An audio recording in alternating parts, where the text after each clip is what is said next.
Well, welcome back to our verse-by-verse devotional series through the book of James. We're almost through, all the way completing the book. We've got this one and one more devotional after this, and we will complete the book of James. We're down to James chapter 5, verses 13 through 18. Man, one of the most important things you'll ever do in this life is pray. Two things that are so powerful: prayer and love.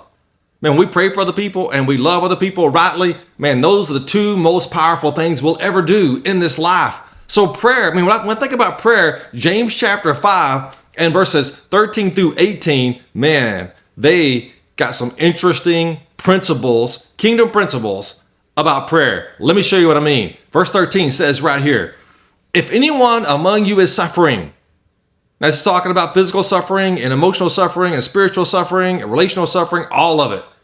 He should pray. Is anyone cheerful? Then he should sing praises. Verse 14. Is anyone among you sick?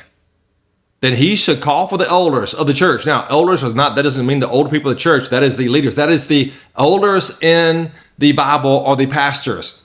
Churches would have multiple elders, multiple pastors. He should call for the elders of the church, and they are to pray over him, anointing him with oil in the name of the Lord. So there's power in praying over someone, anointing them with oil. We see that over and over again in the Bible. So they're praying, anointing them with oil in the name of the Lord.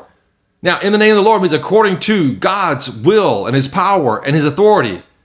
And then this is what it says, verse 15, the prayer of faith will save the sick person, and the Lord will raise him up. If he has committed sin, he will be forgiven. Verse 16, therefore confess your sins to one another and pray for one another so that you may be healed.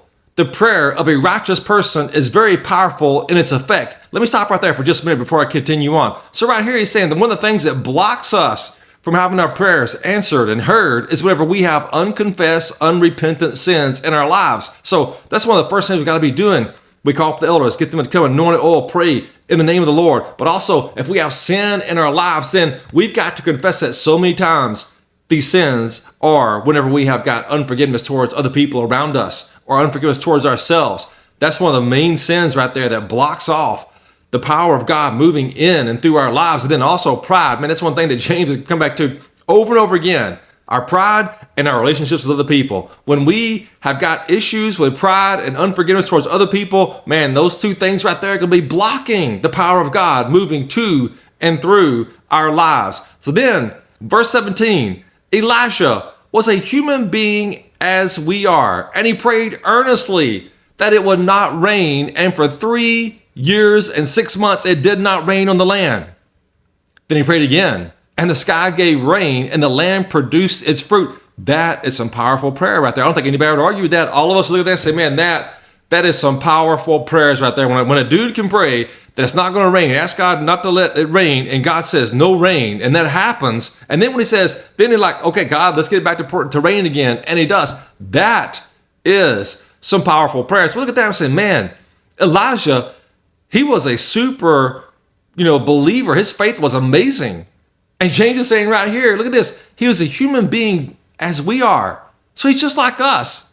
Man, you read the story of Elijah, and he did some stuff that was like, yeah, he was just like us. I mean, we got to a point where like, at one point he wanted to God to take his life after one of the greatest revivals in Israel's history. He asked God to take his life. I mean, like, he isolated himself, and he had all kinds of struggles just like we do, is what James is trying to help us understand here, is that, like, don't put him up on a pedestal. The same access to God that he had, that's the access that we have. So he says right here that whenever he prayed again, and the sky gave rain, and the land produced its fruit. So what James is saying here is James is saying that you have got this kind of access to God, that God will hear your prayers. And here's a formula lay out. Man, you got to make sure that your sins are all forgiven. Then you pray, and you pray in the kingdom of God, according to the will of God. And man, God will move heaven and earth in your prayers. So what does prayer change? Prayer changes me. That's what prayer changes. Prayer will get God moving. Man, we don't always get what we want when we pray, but what we get is we get what we need. God will give us what we need according to his kingdom principles, his kingdom will, everything in the kingdom, we say this over and over again, always ends up good. God never loses. God never says, oops. God is always right. So whenever I pray under the authority and rule of Jesus, and I pray for his kingdom reign and rule over my life, and I know this much, that I'm going to be heard, and that God's going to answer in his time, in his way, according to his will, that's going to bring him the most glory, going to bring sanctification to my life. For we know that all things work together for the good to those that love God, that are called according to his purpose. So it's all the bad, the things I don't understand. God is weaving all these things together according to his time and his way and his will, all to work out for the good to those that love him. So that's why we always talk about here, man, you're going through this series with me, I talk about this all the time. Living under the kingdom, authority, reign, and rule of Jesus is the place to live. The kingdom of life is a hard life, but it is the best life, because now I'm living under the kingdom, authority, rule of Jesus. The good shepherd is leading every step of my life. He's right there with me. Man, it is a wonderful life to live. I mean, that's when we start off here at James, and James says, consider it pure joy when you face trials of various kinds, because we know this much, that in these trials, God is developing something in us. He's developing our faith. He's making us more like Jesus. So don't give up, dear friend, if you're not getting what you want. You're getting what you need, and God's going to give you what you need on the right time, according to his timetable, according to what is going to help develop you, develop your faith, develop your kingdom purpose, help you in your identity in Christ. So stay the course, keep praying, keep believing, because God hears your prayers, and God is working. He's always working, even when it doesn't seem like he is. He's still there. He's still working, and he still cares.